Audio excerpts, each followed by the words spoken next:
En Capital Radio, After Work, con Eduardo Castillo.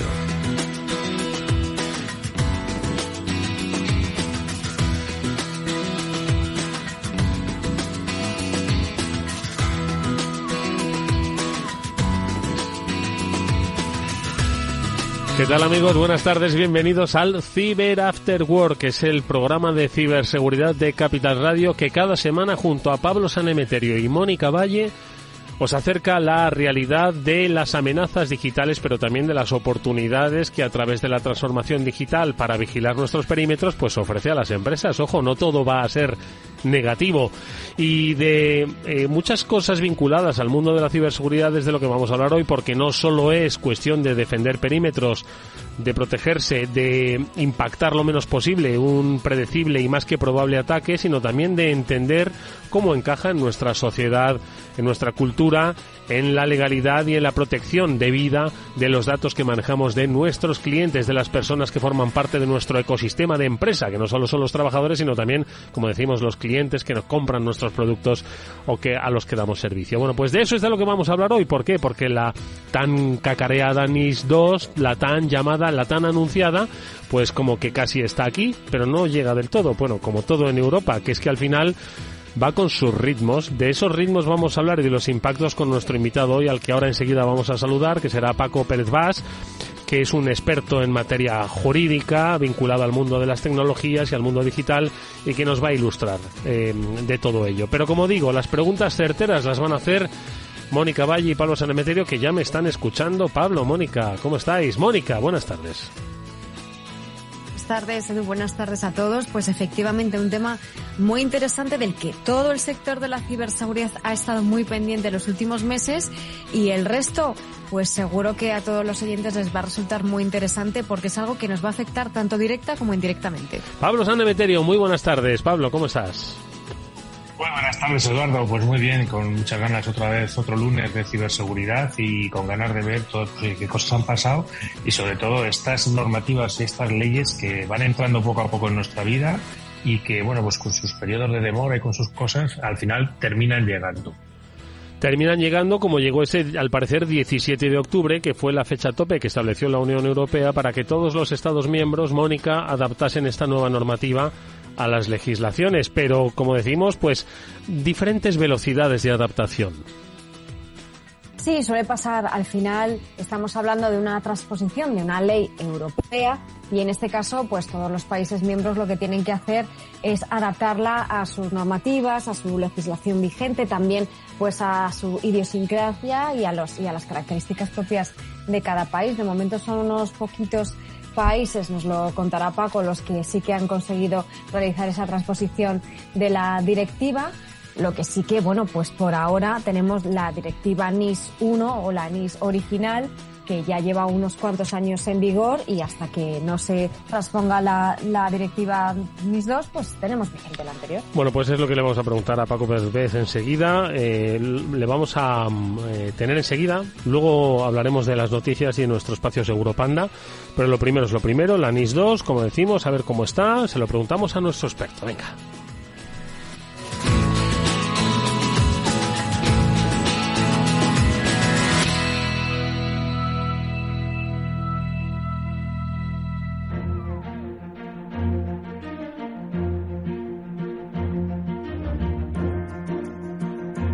Paco Pérez Bes es ante todo amigo de este programa. En varias ocasiones nos ha acompañado, hoy lo vuelve a hacer para hablarnos de esta NIS 2. Paco es socio de Derecho Digital en Arcostec y es profesor de Derecho de la Ciberseguridad en la Universidad Francisco de Vitoria. Fue secretario general de INCIBE y él nos va a poner al corriente sobre el momento que vivimos y sobre todo la trascendencia de esa NIS 2. Paco, ¿qué tal? Muy buenas tardes, ¿cómo estás? Buenas tardes, encantado de compartir un ratito con vosotros. Siempre es un gusto escucharte. Hoy, en otras ocasiones, has venido en tu faceta de escritor de libros infantiles. Sí. Bueno, hoy experto en Derecho, como es habitual también, y un poco que nos sitúes, porque yo he hablado de una fecha, Mónica también hacía referencia a ella, 17 de octubre, venimos muchos meses hablando de la NIS 2, pero ha llegado el momento. Tampoco ha habido mucho fuego de artificio, supongo que porque estábamos preparados para ello. ¿Qué momento estamos, Paco? Bueno, pues lo apuntabais bien, ¿no? La directiva tiene fecha de diciembre de 2022 pues se dio un par de años para transponerla en todos los Estados miembros de la Unión Europea. Y efectivamente, pues hay algunos poquitos que han estado haciendo ya sus deberes, pero España pues no ha sido capaz de hacerlo, y ahora mismo pues estamos un poco pues bueno, esperando a ver si el gobierno pues logra lanzar este borrador, que todavía ni existe, o por lo menos el sector no dispone de él, y a partir de aquí pues que se inicien los trámites legislativos correspondientes para poder convertir esta directiva pues en un real decreto ley que nos dé seguridad y que por lo menos adapte todas esas obligaciones, esos requerimientos que establece la directiva, y los adapte, como bien decía Mónica, al ordenamiento jurídico español, de manera que ya tengamos nuestra propia ley española de ciberseguridad y que podamos trabajar pues tranquilamente y intentando adecuar nuestras compañías a estas nuevas obligaciones que puedan surgir. Le hago una nueva pregunta a Paco y os dejo Pablo o Mónica. Paco, ¿qué gestión de expectativas debemos hacernos con la NIS 2, pensando que cuando se adapte, se cree esa norma, las empresas empiecen a adaptarlo? ¿Cuál es la expectativa real que debemos tener aquí en España con respecto a cómo va, digamos, a cambiar o a redefinirse el nuevo espectro de ciberseguridad? Bueno, la verdad es que siendo continuidad de la NIS 1 no debería cambiar sustancialmente las cosas, ¿no? Es verdad que se han ampliado algunos aspectos, por ejemplo, el ámbito de aplicación subjetivo es mucho más amplio que en directiva NIS 1. Ahora estamos hablando de entidades esenciales, es decir, las que desarrollan un servicio esencial, y entidades importantes, que pueden ser por tamaño o bien por sector de actividad. Eso, lógicamente, amplía muchísimo el espectro de entidades que van a tener que cumplir directiva NIS 2. Y luego, por otra parte, pues el intercambio de información sobre los incidentes que se hayan producido va a ser un elemento también muy relevante, de manera que las empresas tienen que estar preparadas para ello. La implementación de medidas, de lo que son las medidas técnicas y organizativas, ¿no?, que ya viene regulado en la directiva NIS 1 y en la normativa español, eso en cierta manera no cambia demasiado. Es decir, al final las obligaciones para estas entidades son básicamente las de implementar medidas preventivas y reactivas que permitan evitar incidentes de ciberseguridad y, en caso de que se produzcan, poderlos gestionar adecuadamente, mitigando el riesgo. Pero sí que destacaría un elemento que personalmente me parece muy relevante. En primer lugar, el papel preponderante del CERT o del CSIRT, ¿no?, que se le ha dado una entidad específica dentro de la directiva y que ya se le da galones, sin que en muchas ocasiones pues bueno, tenga una entidad jurídica propia.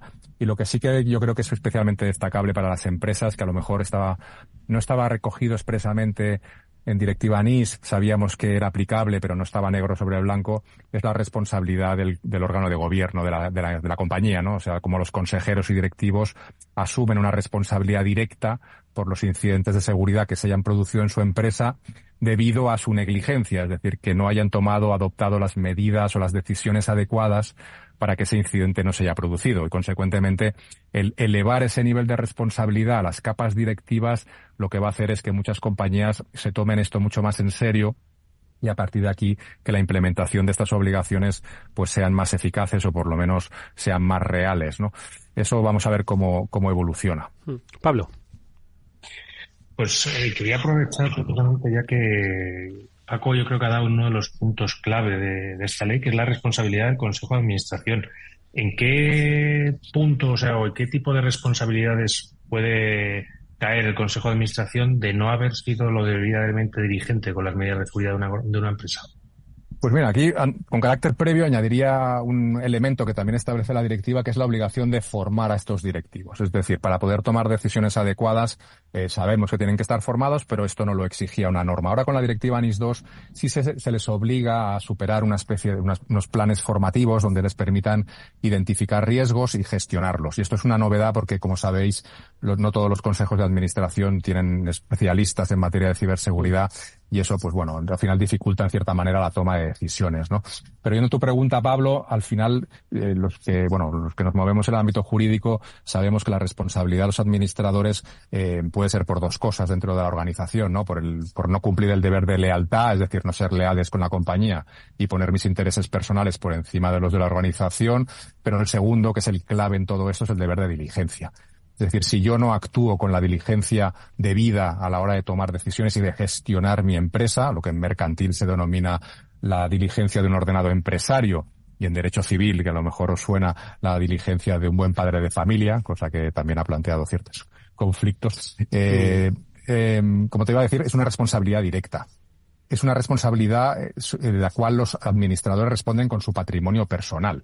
Entonces es un elemento muy serio, porque esas sanciones, si después los accionistas consideran que tú no has actuado de manera diligente y suficientemente adecuada, podrían repercutir o podrían demandarte por los daños que tu negligencia ha provocado en la organización y en terceros. Estamos hablando de una situación jurídicamente muy seria y extremadamente compleja.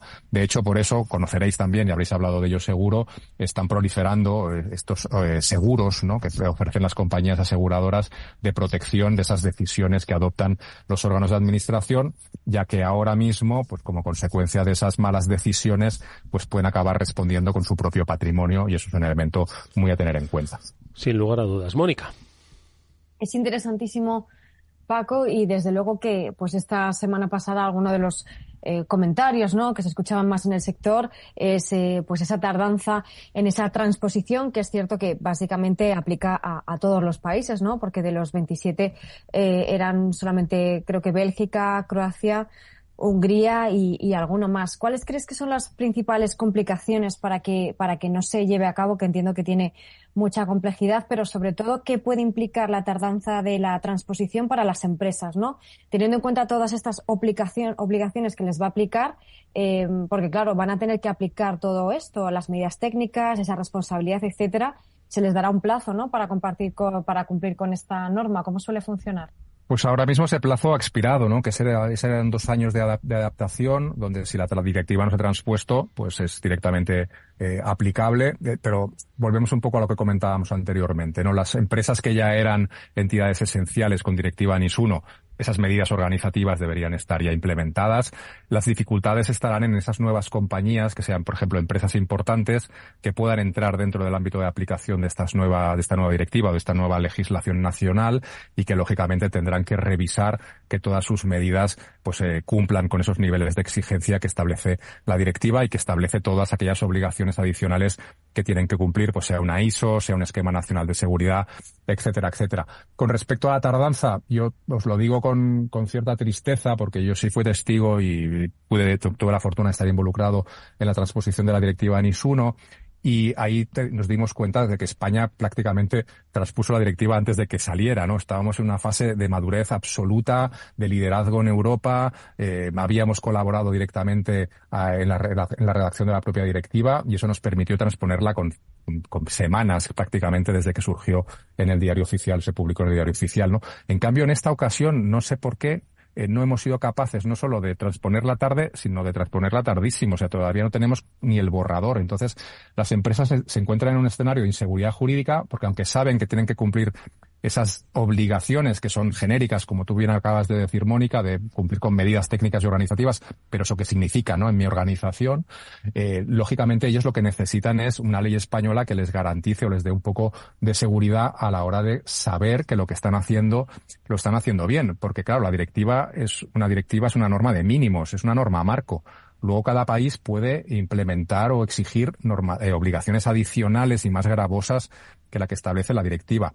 Es decir, que al final, no teniendo la directiva transpuesta, sí que se nota en la economía nacional que hay cierto malestar, cierta inseguridad, hay gente que se está esperando para que salga la norma asumiendo unos riesgos de incumplimiento muy graves.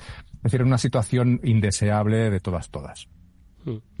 Oye, hay un papel, ¿no?, que apunta esta NIS 2, que es también el capítulo de las pymes, ¿no? En ese sentido, porque claro, has hablado de la experiencia de la NIS 1, de las grandes empresas, de la responsabilidad del directivo, de los consejos de administración, donde pues hay bastante buena cultura de ciberseguridad y de alguna forma, y luego hay coberturas, ¿no?, como has apuntado también, yo creo que es importante, ¿no? Pero el capítulo pymes, Paco, ¿cuál es la lectura que debemos hacer? ¿En qué sentido son los grandes desafíos que tienen pues la mayor parte del tejido empresarial de nuestro país?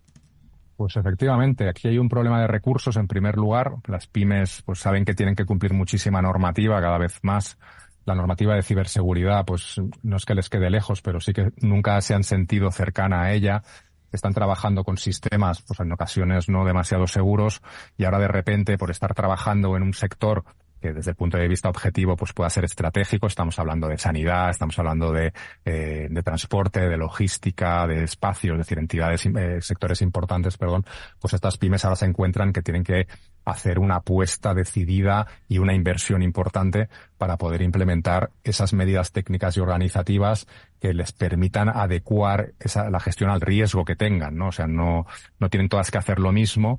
La dificultad está en hacer esa gestión, ese análisis previo de riesgos, conocer los riesgos cibernéticos que te pueden afectar y a partir de aquí ir implementando todas aquellas medidas que puedan ayudar a evitar, prevenir o mitigar ese riesgo, ¿no? Eso es tremendamente complejo, especialmente en una pyme donde están más centradas en poder sobrevivir y llevar el negocio que en establecer este tipo de sistemas de gestión, ¿no?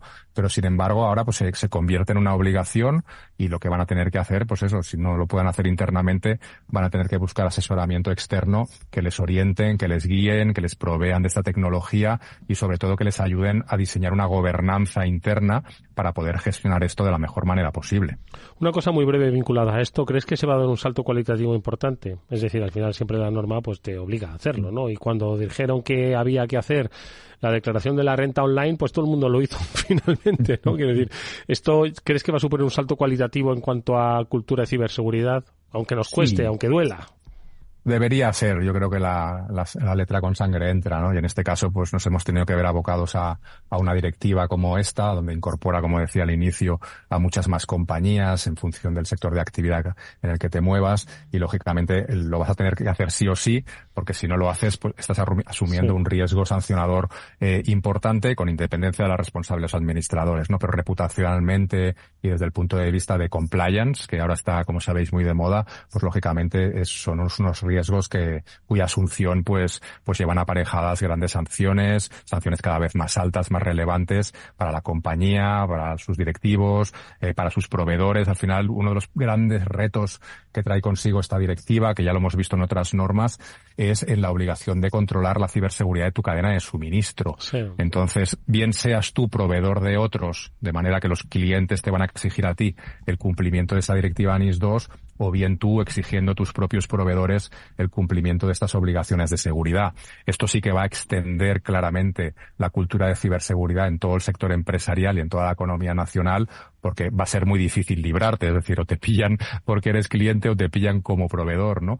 Y eso muchas empresas lo están empezando a sufrir porque grandes clientes, grandes empresas con las que trabajan, pues les obligan a un alto nivel de ciberseguridad cuando ellas pues son empresas, como decías tú, pequeñas o medianas, que no tenían esta cultura o esta tradición de ciberseguridad y lógicamente de repente se encuentran que o bien se adaptan o bien no pueden trabajar con esos clientes, con lo cual la elección es clara.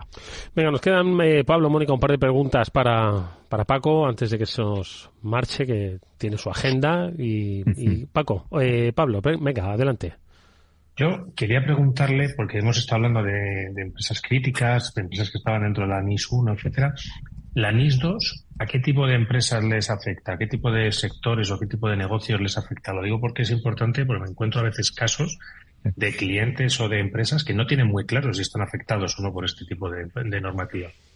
Sí, a veces en ocasiones ocurre. A ver, yo antes querría también señalar una cosa de la que nunca nadie habla. Es decir, también está pendiente de transposición la directiva de resiliencia de las entidades críticas, que es un tema que también está ahí pendiente y que no nos hemos olvidado de ella, que también está pendiente de transposición, pero bueno, eso lo podemos abordar en otro programa. Pero yendo a tu pregunta, lo que hace la directiva es establecer dos anexos, no diferenciar, como decía, ¿no?, entre entidades esenciales y entidades importantes.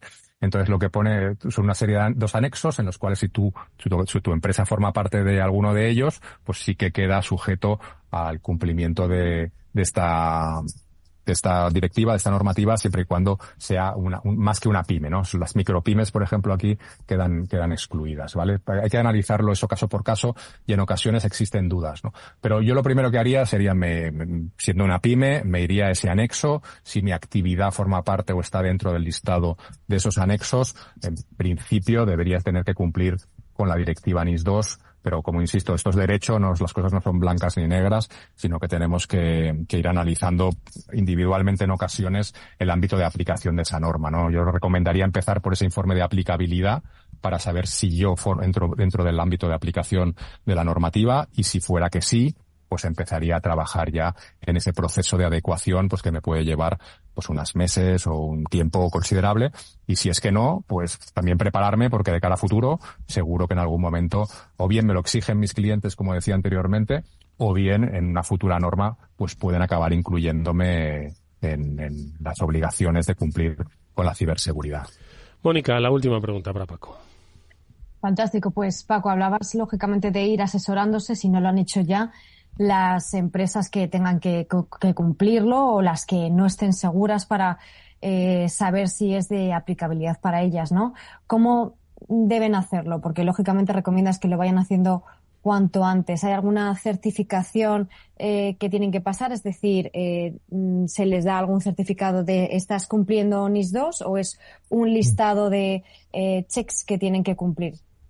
Sí, no, pues ni una ni otra. En este caso te dicen que tienes que cumplir un objetivo, pero que el trayecto lo tienes que hacer tú, ¿no? Decidiendo qué medidas adecuadas y suficientes son, tanto desde el punto de vista técnico como organizativo. Entonces, por eso es tan importante el analizar tu compañía internamente y no poder compararte con otras. Es decir, lo que haga mi competidor no tiene por qué aplicarme a mí, ¿no?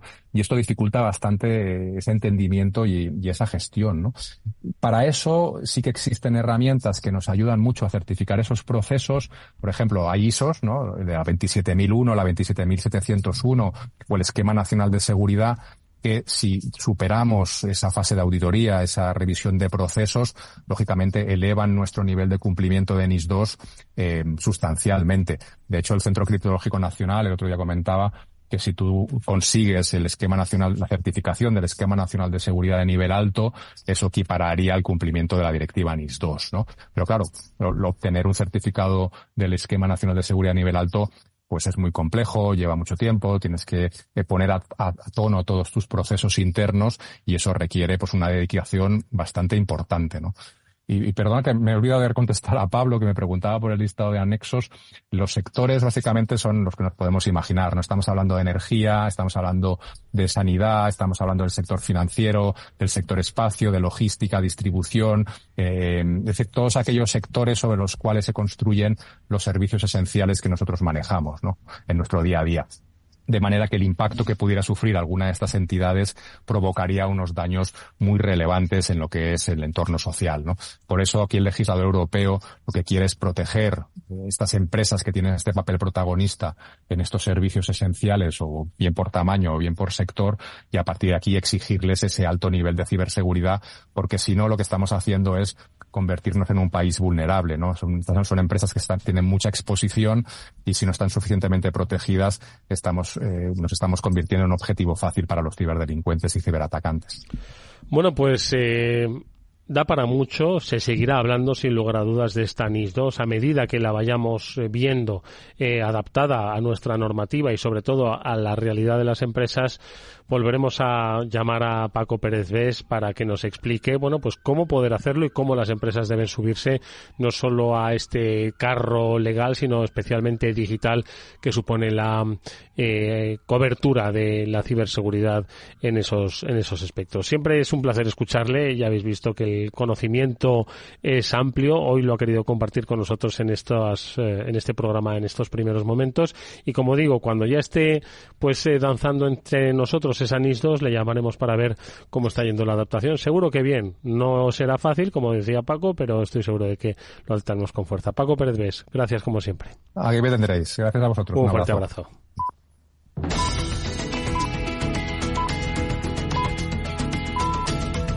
Bueno, pues yo creo, Pablo, Mónica, que bueno, interesantísimo. Ahora, si queréis, en nuestro espacio de reflexión lo comentamos, pero antes saltan las noticias, precisamente las que la nueva NIS 2 pues va a poner sobre la lupa y ver cuáles son las diferentes responsabilidades que han tenido las empresas, compañías o sus directivos para dirimir, como decimos, responsabilidad. La primera de ellas, bueno, pues yo creo que es muy interesante y que tiene que ver con el alcance que tiene, bueno, pues la amenaza cibernética o la amenaza por lo menos de la ciberdelincuencia, y es que Mónica, se ha detectado en la dark web, en la web oscura, en lo más profundo de la web, cómo hay información relativa a diputados y senadores que se han debido detectar en filtraciones de información personal. ¿Qué es lo que ha pasado exactamente? Efectivamente, pues esto ha sido una investigación, un estudio de dos empresas de seguridad informática, Proton y Contela Intelligence.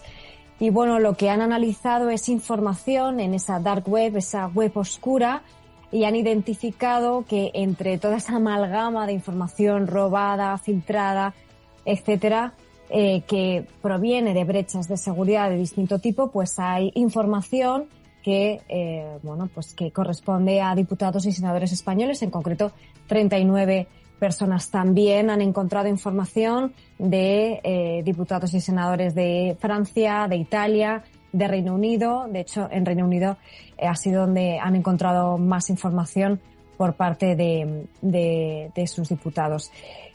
¿Qué ha ocurrido? Pues según el informe, en el caso de los diputados españoles, la mayoría de los casos, esa información se debe a casos de phishing, que es esa modalidad de suplantación de identidad, que puede ser porque hemos dado información donde no debemos, porque nos ha llegado un email, un SMS o a través de aplicaciones de mensajería, etcétera. No saben exactamente de qué tipo de campaña se trata, pero sí que analizándolo han descubierto eso, ¿no? El informe pues descarta que esa información contenga datos muy sensibles o lo que podríamos denominar secretos de Estado, pero sí hay comunicaciones privadas o hay datos confidenciales como contraseñas y demás que se podrían utilizar por parte de personas malintencionadas para todo tipo de segundos ciberataques, ¿no?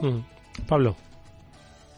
Pues como bien dice Mónica, al final es curioso cómo con estos ataques, estas campañas de phishing, se consigue recabar mucha información para posibles ataques futuros, para ataques en los cuales esos datos que inicialmente pensamos que son inocentes nos pueden hacer caer en trampas o en estafas mayores. Y al final, pues oye, que para mí la conclusión es que nadie está exento de acabar con información en Internet, y pues que hay que tomárselo muy en serio y que las fugas de información y las brechas de datos son algo muy importante y que por suerte o por desgracia nos afectan a todos. La verdad es que no deja de ser interesante e inquietante, ¿no? Ver lo que uno puede encontrar en la dark web. Esto es normal, encontrar este tipo de información. Ya hemos hablado aquí en más de una ocasión, ¿no? De los mercados de datos que hay, que se van intercambiando, no solo ya esas bases de datos, ¿no? Que uno ha encontrado como consecuencia de una filtración, sino información sensible como compañías. Pablo, ¿nos podemos encontrar ese tipo de cuestiones o qué? Sí, además cualquiera que tenga un poco de curiosidad y vaya buscando, además los portales y los sitios, digamos, de la vergüenza de los grupos de ransomware, que al final lo que hacen es utilizar esos portales para extorsionar a las compañías, son una fuente inagotable de información y de datos de carácter personal. ¿Por qué? Porque estos grupos tienen como dobles o triples estafas, extorsiones. La primera era la de cifrarte los datos y pedirte un rescate a cambio de ello. Por suerte parece que cada vez más las compañías tienen políticas de copia de seguridad robustas y fuertes y pueden recuperar su información, la gran mayoría de ellas. Y otras, la segunda vía de extorsión es publicar esa información que han robado. Entonces ahí en Internet es que podemos encontrar grandes brechas de datos, grandes bases de datos de información, y la que me viene pues ahora mismo a la cabeza, pues desgraciadamente la que ocurrió en el hospital de Barcelona, que todavía yo creo que están los datos publicados por parte del grupo Lockbit. Oye, pues esto es lo que se ha encontrado en la dark web, pero luego hay que resaltar pues un ataque que se ha producido a Internet Archive. Lo habéis publicado en BitLife Media, Mónica, y que es el tercer ciberataque en un mes. Estábamos hablando la pasada semana, lo recordaréis, de, si no me equivoco, Casio, que había recibido su segundo ciberataque en un año, ¿no? En este se están recibiendo el tercer ciberataque en un mes. ¿Pero qué ha pasado exactamente? Sí, de hecho, la semana pasada ya se publicaba que estaban empezando a recuperarse de ese ciberataque masivo, pero bueno, pues han vuelto a caer en problemas de ciberseguridad. En este caso, pues ha sido esta misma semana en la que otro ciberataque ha comprometido, en este caso, documentos de identificación personal, datos personales enviados por usuarios, y ha sido a través de una plataforma de soporte que utiliza, en este caso, Internet Archive, por lo que se podría denominar quizás un ataque a la cadena de suministro, que estábamos hablando antes también, ¿no? Que es muy importante. ¿Qué se está diciendo? Pues que está claro que hay una serie de deficiencias en la protección de datos dentro de la organización, y que se está produciendo algún tipo pues de efecto dominó, que una cosa lleva a la otra, porque realmente el primer ciberataque se debió a un ataque de denegación de servicio que interrumpió temporalmente sus operaciones, pues no parece que tuviese nada que ver o que tenga nada que ver con este segundo, pero es pues un ejemplo de sucesos que ocurren a veces, que no es la única empresa o el único proyecto al que le ocurre esto, que los ciberdelincuentes consiguen acceder a través de un punto débil, y a partir de ahí, si no se consiguen hacer las cosas bien o si no se consigue solucionar a tiempo, pues empieza un efecto dominó que acaba en una situación como esta, ¿no? Pablo. Al final, casi todas las compañías son posibles víctimas del software de terceros. En este caso, parece que una rotación de las claves no adecuada es la que les ha afectado, junto con también pues alguna filtración de una contraseña en un sitio de código, de compartición de código. Normalmente está GitHub, GitLab, son sitios donde normalmente los desarrolladores suelen subir código, también muchas veces en repositorios privados, otros en repositorios públicos, y hay veces que pues esa contraseña que estamos usando para hacer pruebas, estamos haciendo las pruebas también en real, cosa que no se debería hacer, pero se termina haciendo, y a la hora de subir el código y de corregir el problema que estabas teniendo en el sistema informático, pues acaba publicado ese token o esa clave que te permite interactuar con un sistema de terceros. De ahí que sea muy importante pues siempre tener entornos de pruebas, entornos de preproducción que no tengan nada que ver con el día a día de la parte de producción, y que las claves o estos tokens no estén dentro del código, dentro del fichero con el que están programando los programadores, sino que estén en variables de entorno. Pero aquí, como siempre, importante no despistarnos de que los tokens o los API keys que muchas veces se usan en estas plataformas son como un usuario y contraseña que te permite hacer muchas veces más cosas que a veces con un propio usuario y contraseña. Bueno, pues una última noticia que al final, como siempre decimos, ¿no? Tiene que ver con todo el mundo. Es decir, que no hay empresa que esté a salvo, por mucho que hagan los deberes. Y en esta ocasión le ha tocado, también lo publicáis, Mónica, en BitLife Media, a Game Freak, si no me equivoco, que ha filtrado información sobre Pokémon, datos de empleados, etcétera, etcétera. Eso es, pues este es un ejemplo de lo que puede ocurrir en el que un ciberataque que ha provocado una brecha de datos, una filtración de datos, aunque en este caso los datos como tal no han sido filtrados, pero sí que se sabe que los ciberatacantes han conseguido acceder a esa información que es muy sensible y todavía no se sabe lo que van a hacer con ella, ¿no?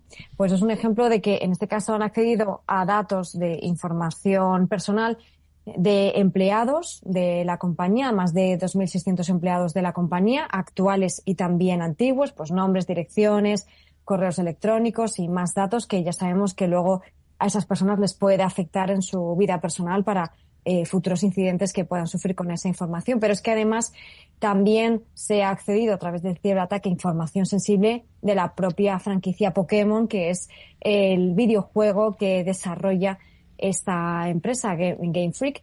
Incluye datos sobre juegos que están desarrollando, personajes o incluso nombres en clave de próximas consolas que se están desarrollando. Aquí pues entra en juego esos datos sensibles a nivel comercial que pueden afectar mucho a los planes de negocio de una compañía, ¿no? Que también hay que tenerlo muy en cuenta.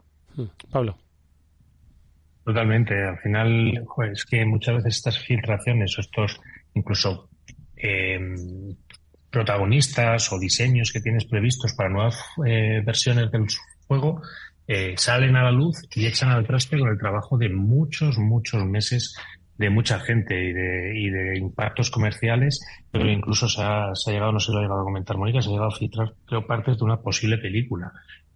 Una de las cosas importantes que hablaban de este caso es que le llamaban el Teraleak, precisamente que estábamos hablando de filtraciones de datos y de información en Internet.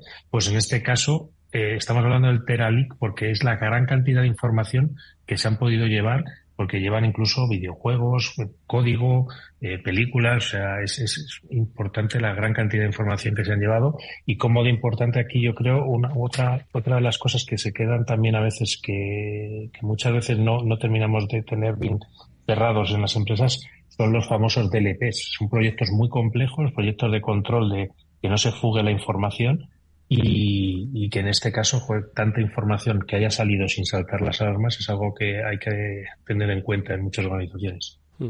Bueno, pues precisamente de videojuegos vamos a hablar brevemente en nuestro espacio Seguro Panda, porque no hay escenario digital que no esté libre, y además especialmente sensible por quiénes son sus usuarios.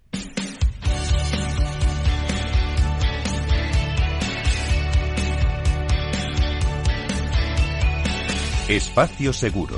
Todo lo que debes saber para que tu día a día en Internet sea más seguro. De la mano de Panda Security. Y es que, Pablo, no debemos olvidar que, al fin y al cabo, hoy los juegos a través de consolas, en realidad, se hace a través de consolas conectadas a la red. Y cuando algo está conectado a la red, pues tiene las mismas probabilidades de sufrir pues las ciberamenazas, los ciberincidentes. Y en el mundo de los videojuegos ni es la primera vez ni será la última de que, pues eso, encontramos este tipo de amenazas. ¿Cuáles son las más habituales? Y sobre todo, luego, Mónica, ¿cuáles un poco las recomendaciones pues para evitar que, si estamos cumpliendo bien en nuestro correo, en este tipo de cuestiones, pues de repente no nos descuidemos o bajemos la guardia? O sobre todo, especialmente por los usuarios de los videojuegos o de los juegos en línea, que son los más jóvenes de la casa. Pablo. Pues aquí hay que tener siempre cuidado con que no solo se juega ya en consolas o en ordenadores, sino que también los teléfonos móviles están también ahí al día, están al pie del cañón. Y pues oye, que los más vulnerables en este tipo de juegos al final siempre son los más pequeños. Los más pequeños, porque igual pues les falta esa formación, les falta ese acompañamiento y ese conocer o pensar mal en determinados momentos. Sobre todo que muchos de estos juegos en línea, como bien decías, que están conectados a Internet, tienen chats, incorporan unos propios chats donde ahí los jugadores intercambian pues opiniones, intercambian jugadas, intercambian distintas cosas, y no es la primera vez que son fuente de actuaciones por parte de elementos peligrosos que muchas veces intentan captar la atención de los más pequeños. Mónica, ¿recomendaciones? Efectivamente, muchas veces pensamos que el problema es más técnico cuando hablamos de videojuegos o de gamers, y el problema en muchas ocasiones está en esa interacción con otras personas que la mayoría de los videojuegos ya tienen, ¿no? A través de chats o a través de cualquier otra forma. Sobre todo los menores, tener mucho cuidado y que los padres hablen de todo esto. Y por lo demás, pues también mucho ojo con descargar aplicaciones, que muchos de estos videojuegos se utilizan en dispositivos móviles. Pues también ha ocurrido en muchas ocasiones que se han creado por parte de los ciberdelincuentes versiones falsas, maliciosas de videojuegos o aplicaciones de juego populares. Pues mucho ojo también que nos fijemos que el desarrollador es el oficial y no descargarlo de otro sitio que no sean las aplicaciones siempre oficiales, para evitar ese tipo de problemas también. Bueno, pues ahí está nuestro espacio Seguro Panda, hoy dedicado al videojuego. Mucho ojo, padres, que más que preocuparos por el contenido, que también de esos videojuegos, sino de los accesos a la red, y sobre todo a través de esos chats a los que hacía referencia Pablo. Mucho ojo, como decimos, mucho cuidado. Venga.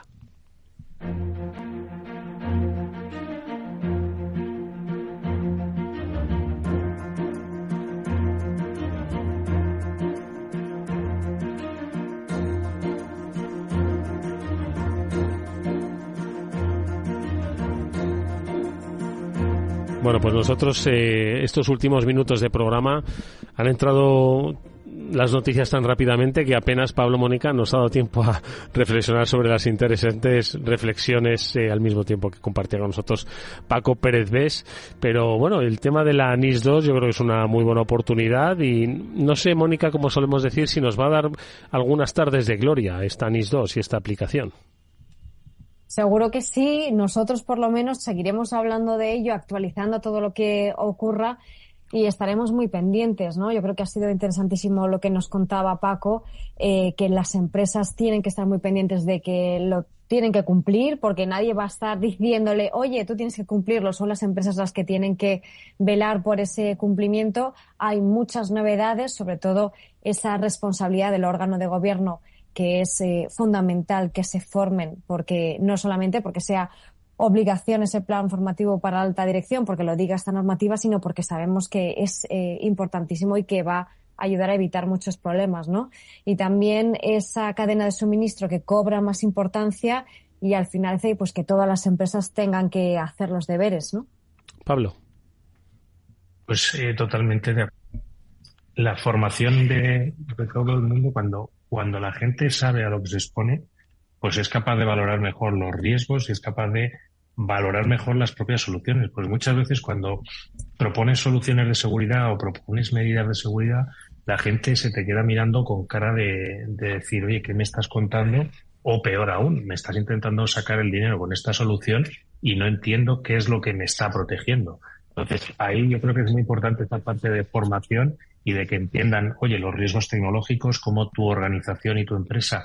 A día de hoy yo creo que no hay ninguna empresa que no tenga algo tecnológico, un ordenador, un disco duro, algún proceso basado en tecnología, y no son muchas veces conscientes del riesgo o del problema que puede ser que simplemente, ya no te digo que haya un ataque, sino que simplemente por un tema puramente de uso o de que un buen día un ordenador deja de funcionar, que esas cosas pasan, pues tu negocio se vea en jaque. Entonces, estas cosas que muchas veces hablamos y nos miran con cara rara a los expertos en seguridad, que piensan, dicen, oye, eso no me va a poder pasar a mí. Y desgraciadamente, pues a los 3 meses les ocurre y dices, joder, si lo hubiéramos puesto desde el principio las medidas de seguridad, ¿cuánto dolor de cabeza te estarías ahorrando? Bueno, pues como digo, de la NIS 2 se tiene que hablar, y digo que seguro que sí va a hablar en ENISE, porque eso era de otro de los temas, ¿no?, que queríamos tocar en este programa. Y es que, Pablo, te vas mañana para pues yo creo que una de las citas, ¿no?, más importantes, está entre las más importantes, ¿no?, dentro de el capítulo de ciberseguridad, la que se desarrolla cada año en León, auspiciada por INCIBE, y que hoy, bueno, pues es la inteligencia artificial la que parece que va a dar sentido a todas las ponencias, trabajos, ¿no? Sí, al final es un evento de seguridad en el que se reúnen principalmente las empresas del sector de seguridad y principalmente las empresas españolas, con lo cual es un evento que cualquier empresa, y me acuerdo de programas que tuvimos hacia atrás, cualquier fondo de inversión que quiera estar mirando qué es lo que se cuece en el sector de la ciberseguridad, deberían pasar por León mañana y pasado para conocer todas esas empresas. Se ponen en el Palacio de Exposiciones de León, se ponen un montón de stands de todas las empresas que están pues promocionando sus productos y sus servicios de seguridad.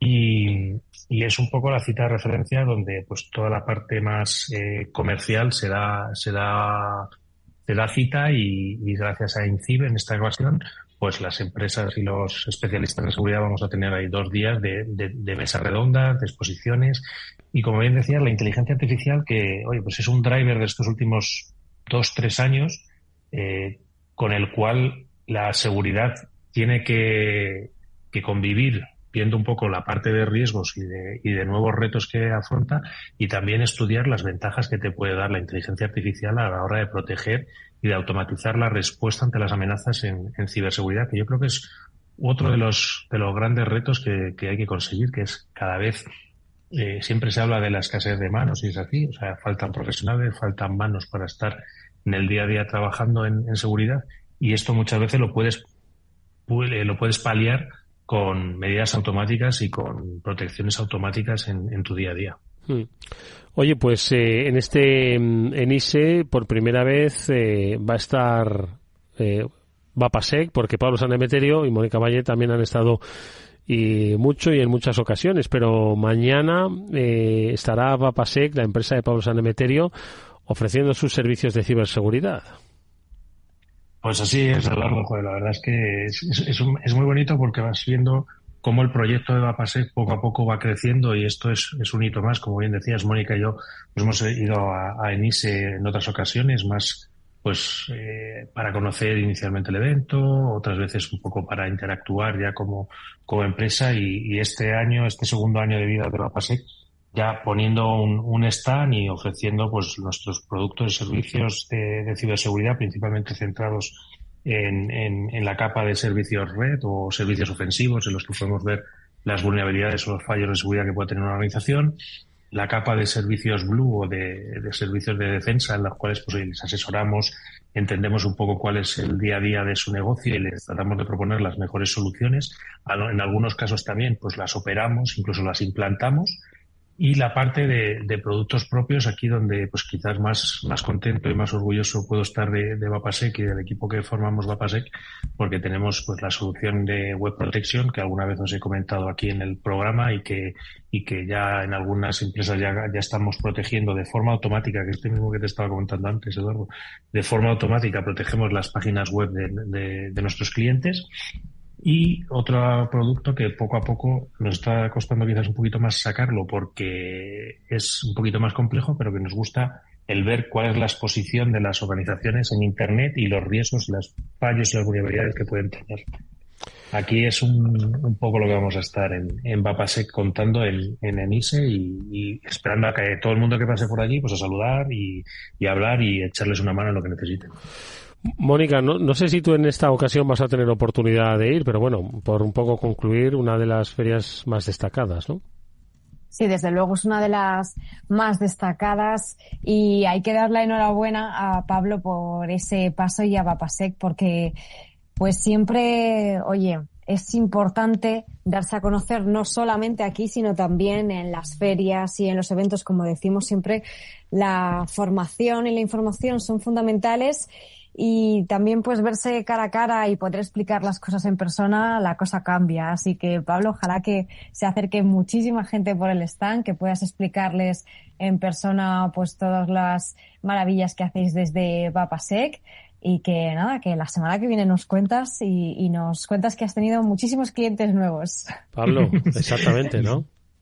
Desde luego, sí, no. Allí estaremos en el PAN 42, si no me equivoco, y bueno, también decir esto es gracias a todo el equipo que compone Vapasec, que poco a poco también va creciendo en colaboradores y va creciendo en personas que están con nosotros ayudándonos en los proyectos y ayudándonos en este proyecto precisamente, que es un proyecto, no, la gente se piensa que llegar a un evento es algo fácil y no es tan fácil. O sea, hay un montón de tareas alrededor que sin todo el equipo que conforma Vapasec no hubiera sido posible llegar.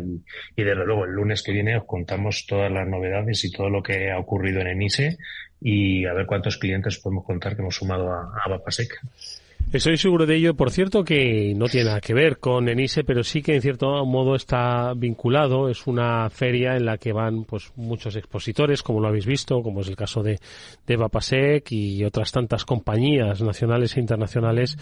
Pero este año ha habido pues un cierto digamos cierta polémica a propósito de las concentraciones que desde diversos cuerpos e instituciones de representación social, sindical, pues se ha hecho con la presencia de empresas israelíes en ferias de ciberseguridad. Y es porque yo creo que es un debate además que tenemos que tocar en algún momento determinado, porque Israel, Pablo, siempre ha sido un referente, ¿no?, en lo que es el desarrollo empresarial y el desarrollo de herramientas de ciberseguridad. A nadie se le escapa, pero estos momentos, ¿no?, en los que se están viviendo, más allá, ¿no?, de las polémicas y las protestas que pueda haber, yo creo que estamos viviendo ahora mismo un momento, por lo menos, que merece una reflexión sobre cuál va a ser el papel de Israel en el mercado de la ciberseguridad en el actual escenario geoestratégico, ¿no?, muy complejo y que no tiene visos de solucionarse. Sí, la verdad es que al final, pues yo creo que en este caso concreto se ha mezclado un poco las cosas, porque al final ENISE es un evento en el que se va a hacer networking y a hablar de de negocios y estamos metiendo un tema más geopolítico y estratégico que yo creo que nos supera. Al final es como también hemos visto otros momentos en los cuales a otras empresas de seguridad, como puede ser Kaspersky o como puede ser la propia Huawei, cuando se produjo exactamente de ser peligrosas, sí. Y estoy convencido que son empresas perfectamente legítimas y que hacen un trabajo muy digno. Entonces yo creo que no hay que mezclar la geopolítica y los eventos políticos, totalmente condenables los eventos que hay, pero no mezclarlos con un evento en el cual, oye, lo que se viene es hablar de ciberseguridad y en el cual, pues oye, la geopolítica tiene su espacio, pero yo creo que no tienes por qué excluir nunca a nadie. Eso es una cosa que siempre dice Román, que no puedes excluir a nadie dentro del mundo de la ciberseguridad. Sin lugar a dudas, pero bueno, yo creo que lo debatiremos en un próximo programa.